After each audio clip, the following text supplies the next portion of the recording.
તો ફાઇનલી દોસ્તો આપણે આવી ગયા છીએ મોલાઈ ગની પીરની દરગાહ પર। અહીં ગની પીરની જગ્યા છે, તો અહીંથી થોડે દૂર એક મંદિર આવેલું છે, જ્યાં એકદમ રહસ્યમય મંદિર છે। તમને જોશો પણ તો તમને પણ એમ લાગશે કે આ મંદિર બહુ જૂનું છે। તો આ ધારની પાછળ એક મંદિર આવેલું છે, તો અહીંયા આપણે જવું છે, તો બન્યા રહેજો મારા બ્લોગમાં।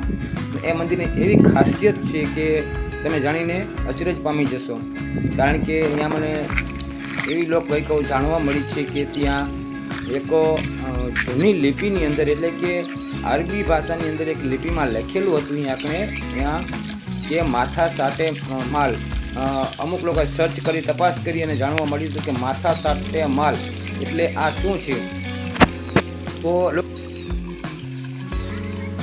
તો જય માતાજી દોસ્તો, આજે હું નીકળી ગયા છીએ આપણે એક મંદિરની ગોતવા માટે।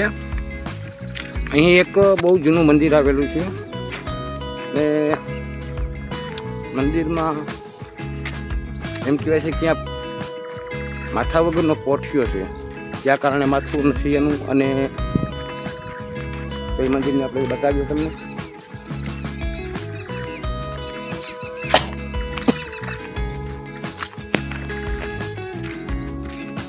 સામે દેખાય છે, ચાલો ત્યાં જઈને તમને બતાવું આ મંદિર। તો અહીં હવે આજુબાજુનો નજારો કેવો છે તમે જોઈ લેજો। અને અહીં પહેલાં બહુ જંગલ હતું, ગાઢ જંગલ હતું। તો આ જંગલની અંદર આ વેરણ વગડાની અંદર આ મંદિર આવેલું હતું। તો ચાલો આપણે મંદિર પાસે જઈએ। અને પહેલાં લોકો અહીં દિવસના આવતા પણ ડરતા હતા, જ્યારે જંગલ વિસ્તાર હતો ત્યારે કે ઘણા લોકોએ અહીંયા મસ્તક ઉતારીને મૂકેલા હતા। ઘણા લોકોએ પશુ બલિઓ આપી હતી, કે એક લિપિમાં જે લખેલું હતું કે માથા સાટે માલ, કે માથું વાઢે તે માલ ખાય, આ રીતનું એનું લખાણ હતું। તો એ લિપિની અંદર હજી પણ આમાં તમને કોઈ જગ્યાએ જે અરબીમાં જો કોઈ પથ્થરમાં લખેલું છે તો તમે જોઈ લેજો એમાં। અને આ મંદિર બહુ જૂનું છે, તો તમને પહેલાં નજરો બતાવી દો મંદિરનો। તો અહીં લોકો ભૂત પ્રેતને હિસાબે બહુ નહીં આવતા, એને એમ થતું કે અહીં ભૂત પ્રેત હશે તો એટલા માટે ન આવતા, એટલે આ મંદિર બહુ ખંડેર અવસ્થામાં પડેલું છે। અને હવે તો લોકો અવર જવર ચાલુ થઈ ગઈ છે, તમે જોઈ શકો છો કે આ નકશી પરથી કે આ બહુ જૂનું મંદિર છે। અને અહીં પણ જો આ અમારા પોઠિયા મહારાજ, તો આનું એવું છે કે માથા સાટે માલ।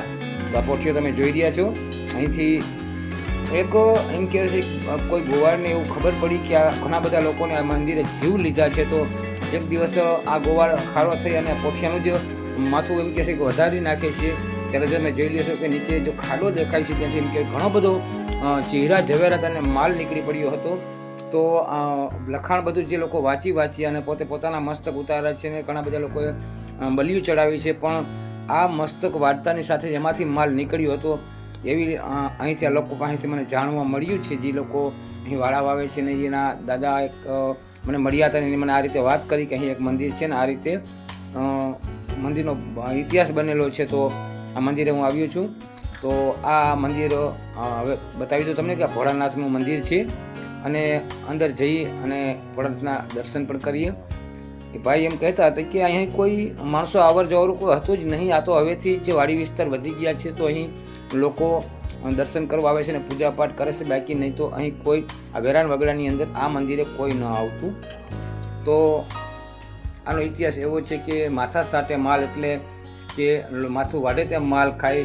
પોતાના મસ્તક ઘણા લોકોએ બલિયું ચડાવી હતી, પણ કોઈને ન મળ્યું, અને ત્યારે એક એમ કહેવાય છે ગોવાળ ભાઈ આવી અને એમ એવું થયું હતું કે આ માથું ઘણા લોકોએ અહીં જીવ દીધા છે, ઘણા લોકોએ જીવ લીધેલા છે આ મંદિરે, તો અહીં આપણે આ પોઠિયાનું જ માથું આપણે કાપી નાખીએ તો અહીં આવતા લોકો બંધ થઈ જાય, એટલા માટે એને માથું પોઠિયાનું કાપ્યું। અને તેમાંથી તેને જે માલ મળ્યો છે, જે હીરા ઝવેરાત, એમ આગળના અટાણું તો નથી, પણ એમ કે આગળ જ્યારે આ બનાવ બન્યો હશે ત્યારની વાત છે। તો આ હતો બધો એ મંદિરનો ઇતિહાસ। તો અને આવા જો ઇતિહાસ જાણવા હોય તો મારી ચેનલને સબસ્ક્રાઈબ કરજો, અને મારા જો તમને બ્લોગ ગમતા હોય તો મારી ચેનલને સબસ્ક્રાઈબ કરી બેલ આઇકન ઓન રાખજો, જેથી કરી આવા વિડીયો તમને જોવા મળે। તો તમે મંદિરની જો નકશી અને તમે જોઈ શકો છો, અને આમાં ઘણી જગ્યાએ એવું છે કે બહુ જૂનું લખાણ પણ છે આમાં કોક પથ્થર પર, જે આપણે વાંચી નથી શકતા, કારણ કે કોઈ બીજી ભાષા એમ કે અરબી ભાષા જેવું કંઈ લખેલ છે તો એમાં આપણને વાંચવામાં નથી મળતું.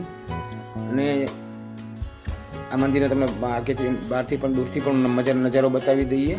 ચાલો આ પોઠિયાનું તમે એકવાર નિરીક્ષણ કરી લો. આ છે જો શંકર ભગવાનનો પોઠિયો જ છે, અને જો એક ખાડો થઈ ગયો છે ત્યાંથી એમ કહેવાય છે ઘણો બધો માલ નીકળ્યો હતો.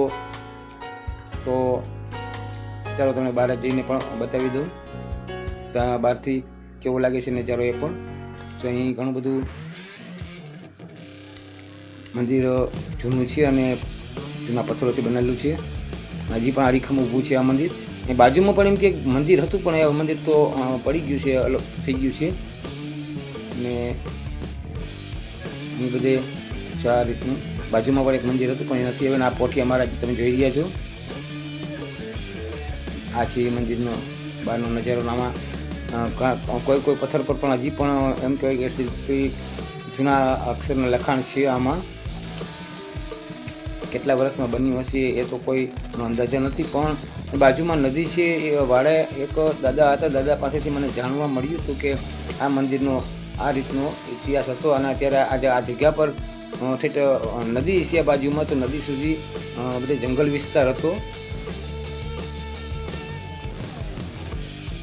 ચાલો હું તમને દૂરથી મંદિર બતાવી દઉં. દૂરથી મંદિરનો નજારો આવો દેખાઈ શકાય.